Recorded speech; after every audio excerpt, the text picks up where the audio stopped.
അപ്പൊ hello guys, അപ്പൊ ഇന്ന് നമ്മൾ വന്നിരിക്കുന്നത് കേരള ബ്ലാസ്റ്റേഴ്സിന്റെ 6 വിദേശ താരങ്ങൾ ആരൊക്കെയെന്ന് നോക്കാനാണ്. അപ്പൊ ആദ്യത്തെ വിദേശ താരമായിരുന്നത് നമുക്ക് എല്ലാവർക്കും സുപരിചിതനായ ബ്ലാസ്റ്റേഴ്സിന്റെ സ്വന്തം ലൂണയാണ്. അപ്പൊ രണ്ടാമത്തെ പ്ലെയർ ആയിട്ട് വരുന്നത് ഇപ്രാവശ്യം സൈൻ ചെയ്ത നോഹ സദൂയാണ്. പിന്നെ വരുന്നത് നമ്മുടെ ബ്ലാസ്റ്റേഴ്സിന്റെ നിലവിലത്തെ ഡിഫൻഡറായ മിലോസ്. അതുപോലെ തന്നെ ഇപ്രാവശ്യം സൈൻ ചെയ്ത ജീസസ് ജിനസ് ന്യൂനസ് ആണ്. പിന്നെ കഴിഞ്ഞ സീസണുകളിലുള്ള പെപ്ര. അതുപോലെ തന്നെ ഇപ്രാവശ്യം സൈൻ ചെയ്ത അലക്സാണ്ടർ കേഫ്.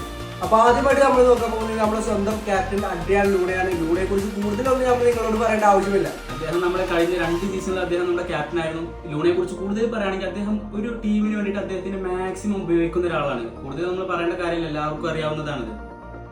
അപ്പൊ നമ്മൾ അടുത്തായി നോക്കാൻ പോകുന്നത് നോഹ സദുവിനെ കുറിച്ചാണ്. അപ്പൊ നമുക്കറിയാം കഴിഞ്ഞ സീസണിലായിട്ട് ഗോവയിലായിരുന്നു. ഗോവയിൽ എത്രമാത്രം ഒരു ഇമ്പാക്ട് ആ ഒരു ടീമിന് വേണ്ടിയിട്ട് നോഹ സദു ഉണ്ടാക്കുന്നത് നമുക്ക് കണ്ട മനസ്സിലാവും. പിന്നെ അത് മാത്രമല്ല, നമ്മുടെ ടീമിലോട്ട് വന്നപ്പോൾ ഡ്യൂറൻ കപ്പിൽ തന്നെ ഗോൾഡൻ ബൂട്ട് വിന്നർ പോലും ആയ പ്ലെയറാണ്.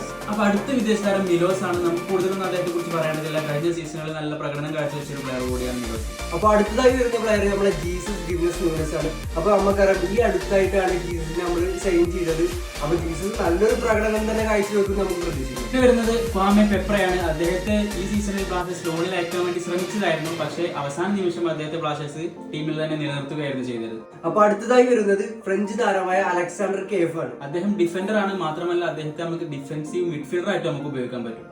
അപ്പൊ നമ്മൾ പ്ലേയേഴ്സ് ആരാന്നൊക്കെ കണ്ടു കഴിഞ്ഞു. അപ്പൊ നമുക്ക് ഈ ഒരു വീഡിയോ ഇവിടെ വൈൻഡപ്പ് ചെയ്യാണ്. അപ്പൊ നമുക്ക് അടുത്തൊരു വീഡിയോ ആയിട്ട് വീണ്ടും കാണാം.